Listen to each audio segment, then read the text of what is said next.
היו לך מקרים שמישהו שיקר לך ברגע שהוא בא לקחת ייעוץ שלך? היה לי מקרה שגיליתי את זה בדיון של השיקום. וואו, מה? כן, באמת. היה לי מקרה של לקוח שכל חודש היה מעביר לי תלוש על 4,000 שקל, שהוא מרוויח משכורת, והתלוש היה מזויף. כל חודש הוא היה מתקן את הסכום בצורה במוחשבת, והיה מעביר לי את זה בדוחות. אני לא עליתי על זה, אני אומרת את האמת, אני לא עליתי על זה, הוא בן אדם שגר לבד, חשבתי שזה פחות או יותר זה, היינו מכינים דוחות על סמך התלוש הזה. אני אגיד יותר מזה, לא הנאמן ולא הממונה עלו על זה. בסוף קבעו לו תוכנית שיקום שהיא גבוהה וזה, והוא רצה שאני אפחית לו את הסכום. אמרתי לו, אתה צודק, זה גבוה מדי וזה וזה. ואז אמרתי לו, אבל אני מקווה מאוד שזה התלוש שלך, שאין...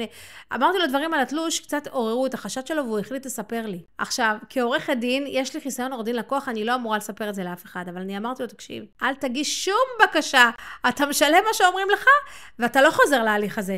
מסיים את זה. מה היו עושים לו אם היו מבינים שהוא משקר? ישר היו מבטלים לו תהליך. בהליך הזה, מי שנוהג בחוסר תום לב, הוא לא יכול להיות בהליך.